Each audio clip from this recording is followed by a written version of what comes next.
Have you ever felt completely alive, fully present, yet invisible, like you're standing right there, breathing, thinking, feeling, but no one bothers to ask what you want? That's what it's like when you grow older and suddenly, your voice stops counting. One day you're the person who made all the decisions, who took care of everything, who everyone turned to for advice, and the next, they're speaking over you, around you, but never to you. It didn't happen all at once.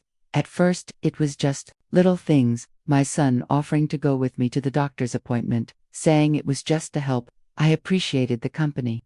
But then, he started answering questions that were meant for me, correcting me in front of the doctor, scheduling follow-ups without even telling me, decisions about my health, my body, made without my full awareness or consent. I wish I could say I pushed back, that I said something, but honestly, I was confused. I thought maybe it was easier this way.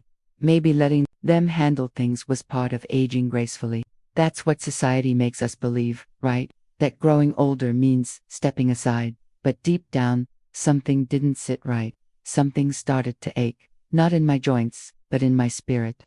Because the truth is, I didn't stop being capable. I didn't forget how to decide. What changed wasn't my mind, it was how they treated my mind. They started talking to me like I was fragile, like I couldn't understand, like I needed protecting from the very things I used to navigate so well on my own. Suddenly, concern turned into control. And love started to feel like a leash. You ever felt that? That quiet heartbreak when someone you love so deeply thinks they're helping, but they're actually erasing you. It's a strange kind of loneliness, the kind that doesn't come from being alone, but from being excluded in plain sight. That's the kind of silence that stings the most. The kind that builds up not from distance, but from decisions made in your name, without your voice. And I know I'm not the only one. So many aging mothers, women who carried families, built homes, held everything together, are now seen as burdens, like we've become too much, too slow, too delicate, to be trusted with our own lives. We're told to rest, to relax, to let the younger ones take care of it now. But what if I don't want to rest? What if I still want to speak for myself, choose for myself, live for myself? It hurts in ways I can't always explain, being treated like I don't know what's best for me, like I've become someone who needs permission to speak, to decide, to exist fully. And all of this is wrapped up in the name of love. But love isn't supposed to silence, it's supposed to listen. Stay with me, because what you're about to hear might sound all too familiar, or it might open your eyes to something you didn't even realize you were doing. Either way, this conversation matters more than ever, especially for those of us who still have our minds, our stories, and our strength, but are slowly being pushed into the background. Now, I want to go even deeper into this, because what happened next really made me question everything I believed about care, respect, and the fine line between love and control. And somewhere along the way, I started asking myself quietly at first, then louder in my heart, when did my opinion stop mattering? When did my voice become optional? It's a painful realization, and one I know many others carry in silence. Because no one talks about this part of aging. The part where your words echo in the room but never land. Where decisions happen around you, while you sit right there, present, aware, but invisible. If anything I've shared so far has stirred something inside you, if you've ever felt this quiet kind of erasure, or maybe even recognized a moment where you unknowingly did the same to someone you love, then I want to invite you to join Essa Conversa. Leave a comment. Say what you feel, whether you've lived it, seen it, or just opened your eyes to it now. Your story matters too.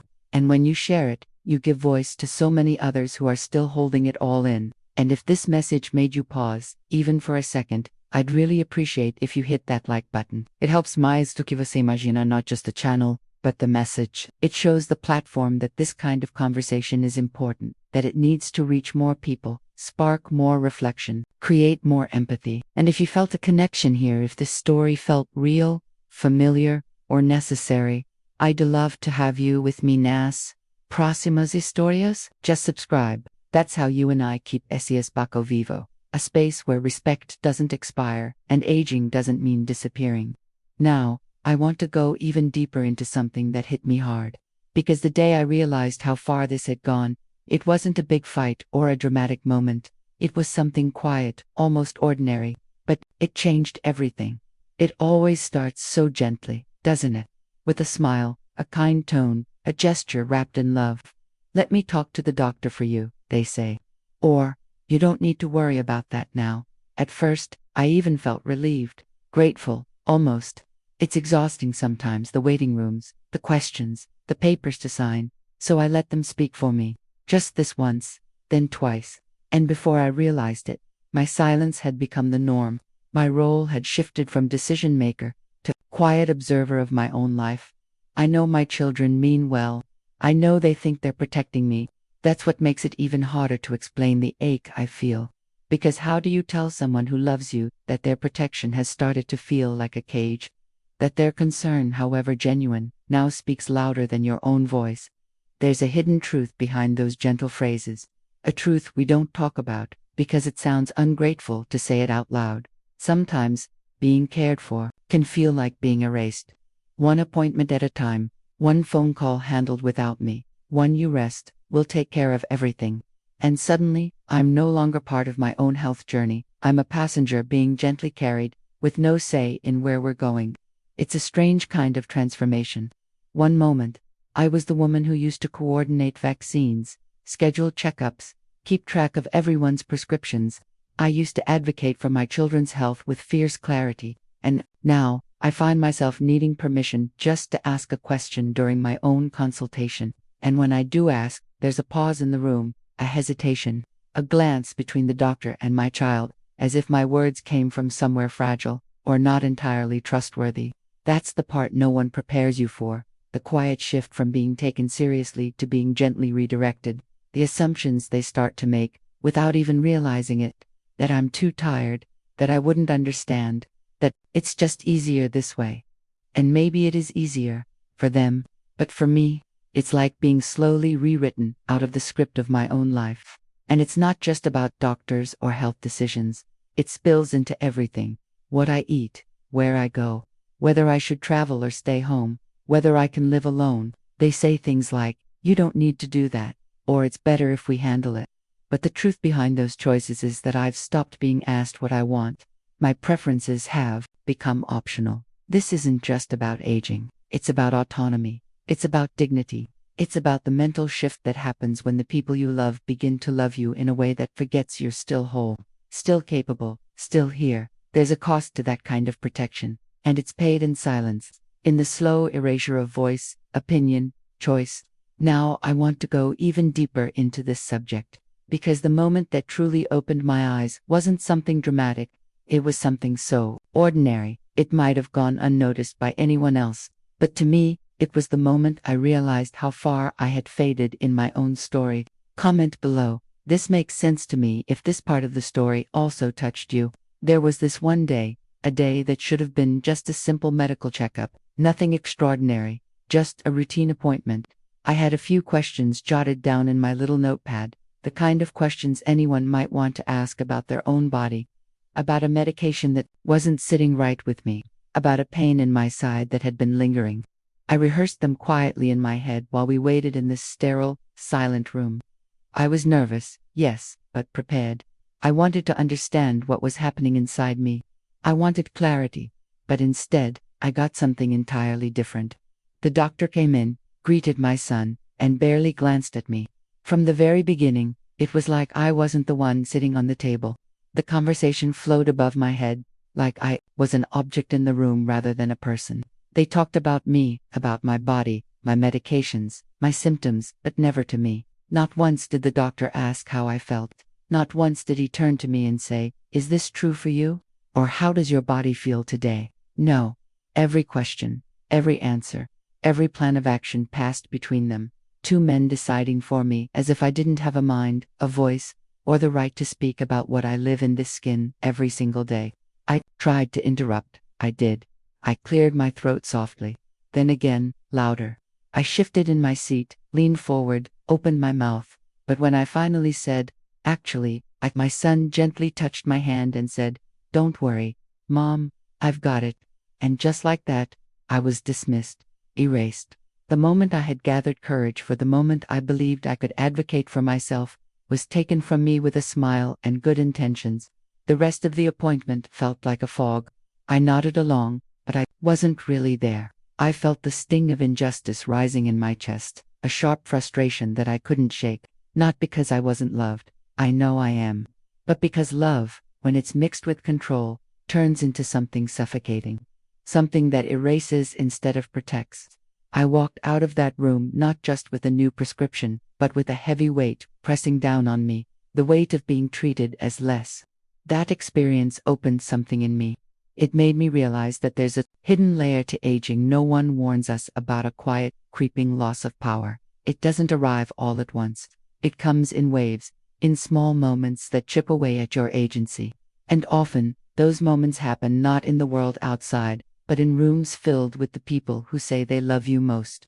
Now, I want to go even deeper into this subject, because what happened in that room didn't end there. It followed me home, into the kitchen, into the car, into every little decision that should have been mine. Comment below. This makes sense to me, if you've also felt this frustration that has no name, but hurts as if it had one. Now I want to go even deeper into this, because it's not just about the doctor's appointment, it's about everything that came after. The suspicious look when I say I can remember my own schedule. The soft, yet firm voice saying, "Let me handle this." That silent insistence that slowly disarms me, as if my reasoning no longer carries any weight. And that's when the invisible burden begins, the burden of being well taken care of to the point where I can't even choose for myself, the burden of someone loving me so much that they end up suffocating me without meaning to. And here is where things get even more fragile. Because yes, I believe my son loves me. I don't doubt his intentions. No mother wants to believe that her child is trying to control her out of malice. But what if that love has crossed a line? What if this constant care has quietly turned into a barrier between me and my own autonomy? I began to ask myself, has his love become an emotional prison? It's hard to name it. On the surface, everything looks fine. He cares, he helps, he handles things. From the outside, he's the perfect son. But inside me, what lingers is the feeling that I'm no longer a whole woman, that I've become a project to manage, that my choices have been replaced by his, with phrases like, "I just don't want you to worry," or "let me do it so you don't get tired." And what once felt like affection now feels like disguised control. That's when so many of us begin to fall silent, because questioning a child's care feels ungrateful. Saying we feel suffocated sounds cruel. But I wonder how many women are living exactly this, hiding behind polite smiles. How many are losing their voice inside their own homes? There's a hidden truth here, one that no one says out loud, but desperately needs to be heard. Protection without listening becomes imposition, and love without dialogue turns into a cage. This mindset needs to change.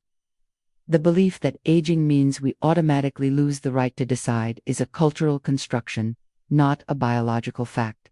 I still have clarity. I still have stories to tell, opinions to share, desires to express.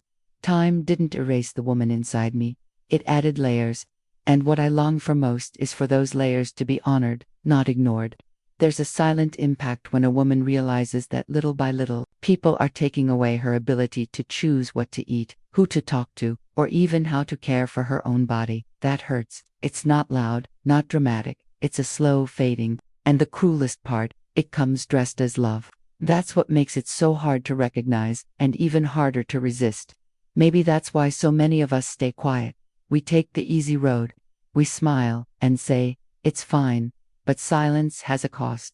It wears you down from the inside. And one day, you catch yourself looking in the mirror, asking, "Where did my will go?" Comment below. I'm on this journey too, if you've ever felt caught between being cared for and being free. Now I want to go even deeper into this subject, because if there's something I've learned through the silence, it's that love can wear many masks. And sometimes, one of those masks is so convincing that even the one wearing it doesn't realize it's become something else entirely. I look at my son and I see a good man, a man who would move mountains to keep me safe, who shows up to every appointment, who reads every instruction label twice. But behind every favor, behind every "I'll take care of that," there's a small, unspoken message: you can't do this anymore. And that's where the shift happens, slowly, quietly, but powerfully. Care stops being help and starts becoming control. I don't think he does it out of malice. In fact, that's what makes it so hard. There's no villain here, just a system of beliefs, ingrained, passed down, unquestioned, where old age equals fragility, and fragility equals silence. Somewhere along this journey, I stopped being consulted. Decisions that once involved my input started happening in whispers I wasn't invited to hear. Even when the subject was me, my own health, my future, my preferences, I was reduced to a name on a chart, a presence in the room but not in the conversation. It's a transformation that doesn't come all at once. It arrives in moments. A signature made without asking. A medication handed to me already opened. A doctor who looks only at my son while explaining my diagnosis. Each one is a small wave, and over time, those waves wear down the shore, and that's where the truth gets blurry. Is it love, or is it fear? Is it protection, or the need for control? I've asked myself this more times than I can count, because I feel the warmth in his hugs. I hear the concern in his voice. I know he wants me to be okay. But what if that concern has started to cost me more than I can bear? What if, in trying so hard to protect me, he's built a wall that shuts me out of my own life? It's a difficult thing to admit. Not just for me, but for many mothers, I believe. We come from generations that taught us to be grateful, to accept help quietly, to not make waves. But we were never taught what to do when help turns into hierarchy. When love forgets to ask. When autonomy becomes a privilege instead of a right. And that's where the emotional contradiction begins. I want to feel cared for, yes, but not erased. I want someone by my side, not in my place. I want protection, but not possession. And what about them, our sons, our daughters? Do they even realize what's happening? Or are they just repeating the script the world handed to them? Be strong for your mother. Make the decisions for her. She needs you now more than ever. I know that script. I see how it plays out, but I also see the cost. Because when you strip someone of their voice, even in the name of love, you create a silence that echoes for years. And that silence is heavy. It carries guilt on both sides. Guilt for me, for feeling ungrateful. Guilt for him, if one day he wakes up and realizes he silenced the very woman who raised him. That's why this conversation matters. Because it's not just about me. It's about every aging woman who still has stories to tell, decisions to make, and value to add. It's about reshaping the narrative from she needs to be taken care of to she deserves to be heard. We need to look at love with fresh eyes. Love that listens. Love that honors. Love that protects without possessing. And that means sometimes unlearning everything we thought we were doing right. I'm not asking for control. I'm asking for partnership. I'm not asking to be left alone. I'm asking to be included. This is about transformation. About stepping out of the shadows of well-intentioned silence and into the light of shared respect. The truth is, we can only move forward when we recognize the weight of the roles we're playing, even when they come from a place of love. So if you're listening, and this touched something inside you, if it reminded you of your own family, your own mother, or even your own inner voice, write in the comments that love needs space to breathe. Now I want to go even deeper into this subject. Because if there's something that aches more than being overruled, it's being forgotten while still alive.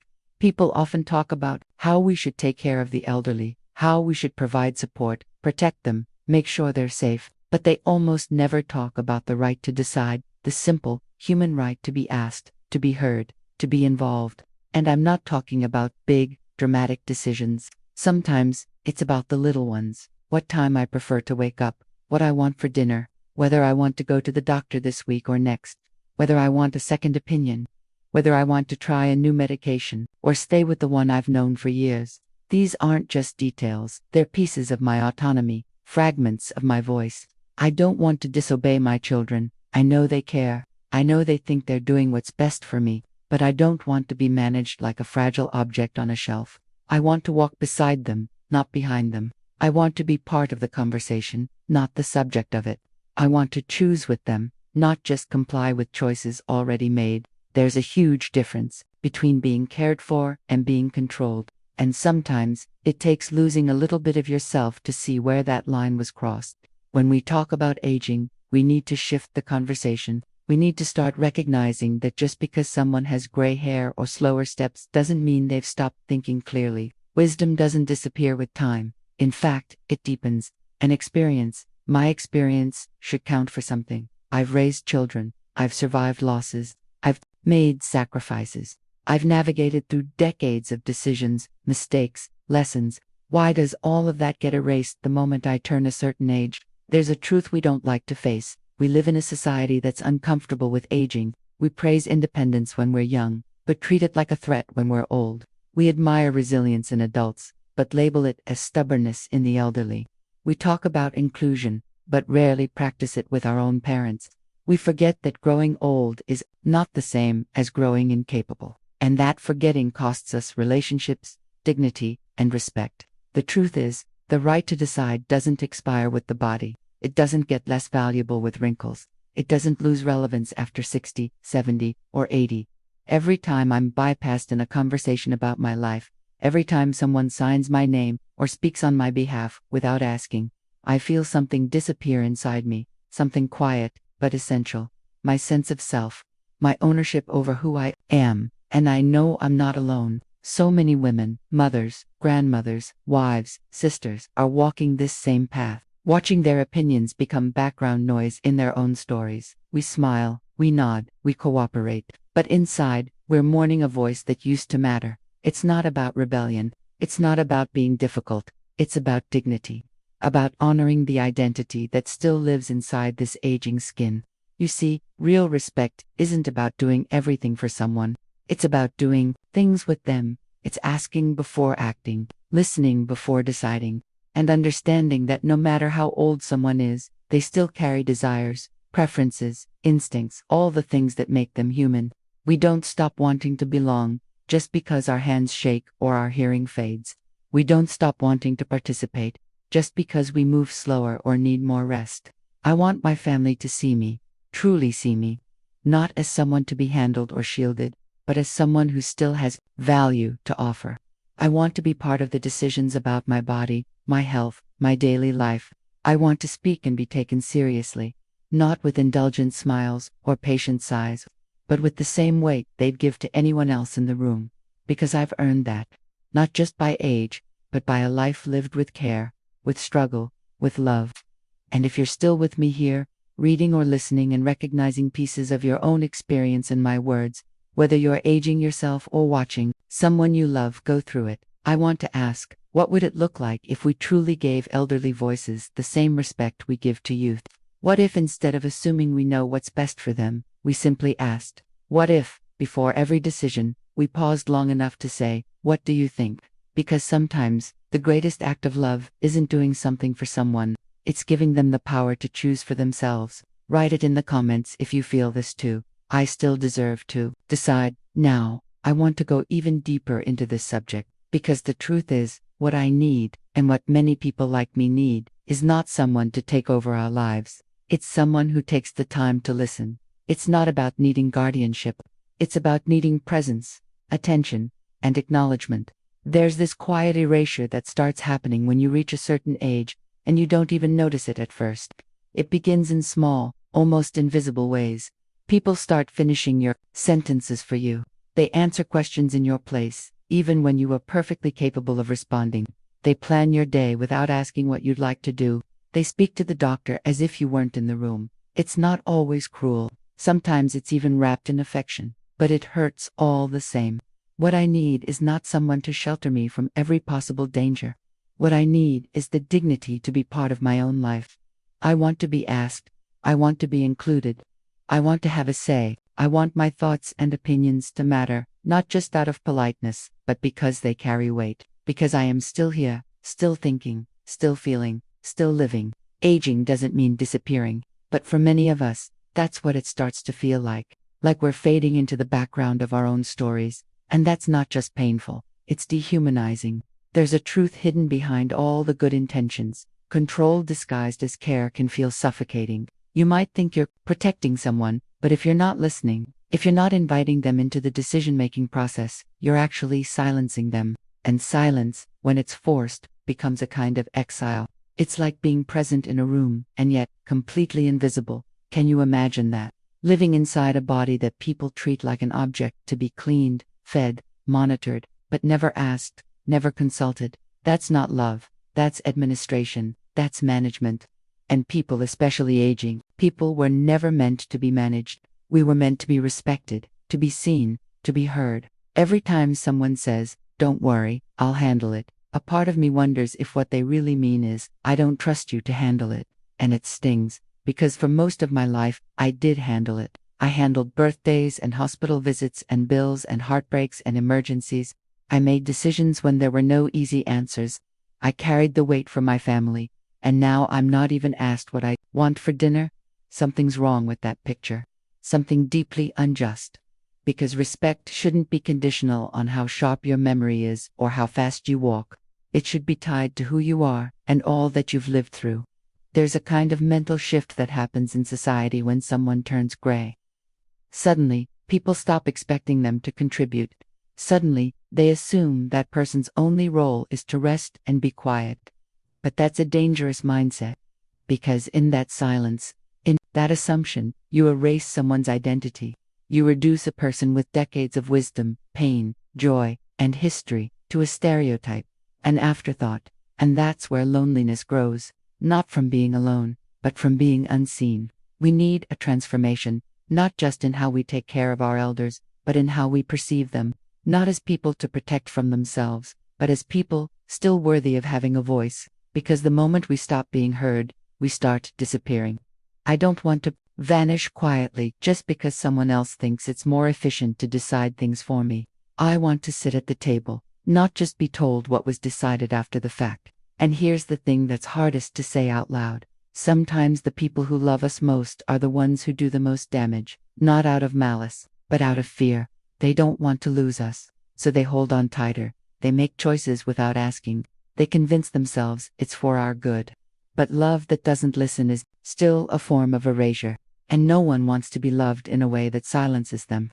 So I ask you, with all the honesty I can offer, are you listening to the elders in your life? Really listening? Are you inviting them to speak, or just assuming what's best for them? Are you offering help, or taking over without permission? Because the line between kindness and control is thinner than we think, and every time we cross it without noticing, we lose a little piece of connection. I know it's not easy, I know it comes from a place of care, but even care must have limits. Even protection must leave room for choice. And even love, if it's truly love, must be willing to hear a no, especially from those who have spent their lives saying yes to everyone else. So maybe what I and so many others need isn't someone to speak for us, but someone who says, "Tell me what you want. I'm here to listen. Comment there. I just want to be heard." Now I want to go even deeper into this subject, because more than anything, what I feel is that this conversation, the one we're having right now, it needs to happen in more homes, in more rooms, between more people, especially between generations. Because if we don't stop to talk about it, if we don't break this silence that's been stretching between us, we'll continue hurting each other without even realizing it. I've lived long enough to know that most wounds don't come from cruelty. They come from absence. From not being looked in the eye, from not being asked the most basic human question, "How do you feel about this?" That's where the real pain lives. In the spaces where our voices used to echo, and now only quiet remains. In the places where once we made choices together, and now someone makes them for us, with the best of intentions, but without our presence. And that absence, that removal from the center of our own lives, that's what leaves the deepest scar. Sometimes, what hurts isn't just what's said, but everything. That's not the doctor who never looks at me, only at my son. The papers I'm told to sign, without explanation. The plans for my care discussed behind closed doors, with conclusions presented to me as if I were a guest at my own table. And what I wish people understood is that I don't need every answer. I just need the dignity of being part of the question. It's not about control, it's about connection. The kind that's built when someone pauses and says, "Your opinion matters." The kind of bond that doesn't rely on authority or youth or capability, but on respect, the deep kind, the honest kind, the kind that doesn't waver with time or age or memory. Because the truth is, when you're no longer invited into the decision-making, it's not just your voice that's taken, it's your sense of being. You begin to feel like a background character in your own story, and nothing could be more painful for someone who once stood at the center of so many lives. I have raised children, held hands, through heartbreaks, cooked meals with love that filled the whole house, and now, I'm spoken about in the third person, as if I'm not in the room. This isn't just about old age. This is about humanity, about the kind of world we're choosing to build for those who paved the road before us. And that choice starts in small moments, in a question asked instead of assumed, in a pause to include rather than decide, in a heart that listens before it acts. What I've come to understand and what I hope others see is that love without listening becomes something else entirely. It becomes a shadow of itself, a routine, a responsibility. And while those things can exist side by side, they cannot replace the core truths. Love must include voice. Love must include choice. So if you're a son, a daughter, a grandchild, a caregiver, I ask you this: when was the last time you truly listened? Not nodded, not rushed to fix, not assumed, but really listened. When was the last time you asked, "What do you want?" and stayed quiet long enough to hear the whole answer? Because sometimes, we don't need a solution. We need a seat at the table. We need to be seen as people who still have dreams, opinions, fears, hopes. Even if those things have changed, they are still ours. They still deserve air. They still matter. There's a truth behind the silence many of us are living in, and it's this: decisions made without our voice become walls around us, and those walls are not protection, they're isolation. They're barriers to the most basic form of love, inclusion. This is why this conversation matters, because behind every aging parent is a story still unfolding. Behind every quiet nod is a sentence left unsaid, and behind every "it's for your own good" might be a scream that was never heard. So if you're watching this, and it touched something inside you, maybe it reminded you of your mother, or your grandmother, or even yourself, I invite you to carry this conversation forward, not as a lecture, not as a confrontation, but as an act of love, a new way of relating that starts with a single shift, from assumption to attention, from planning to partnership, from speaking for to listening to. Because when we listen, truly listen, something beautiful happens. Trust begins to grow again. Eyes meet, smiles return, and most of all, dignity finds its way back home. Comment there: I'm on this journey too. Now I want to go even deeper into this subject, because I know I'm not the only one who feels this way. There's something in the air, a quiet tension that many of us carry without saying a word. It's the weight of being needed and yet not truly seen. The burden of being alive and lucid, but invisible in the spaces where decisions are made. And I believe that when we start naming these feelings, when we shed light on the truth hidden behind the everyday routine, something shifts in us, and in those around us. This isn't just about aging. This is about a mentality that whispers, "You've lived enough, now let others decide." It's subtle, it comes wrapped in care, masked as love. But the impact is deep, and it leaves us walking through a version of our own lives that no longer feels like ours. I've been in that place. I've sat in rooms where my body was present but my voice wasn't, where decisions about my life moved forward like trains, and I was just a bystander watching them speed past. There's a hidden narrative playing out in so many families, one where autonomy quietly erodes under the weight of concern. And yes, I understand that love can make people anxious, that watching someone you love age comes with fear. But fear cannot justify erasure. No matter how old we get, our ability to feel, to want, to decide, does not expire. It may evolve, slow down, or change shape, but it doesn't vanish.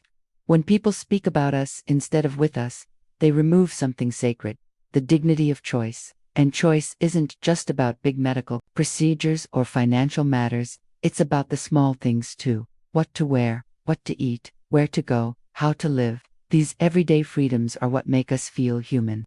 And when they're taken away, even out of love, the result is emotional disconnection.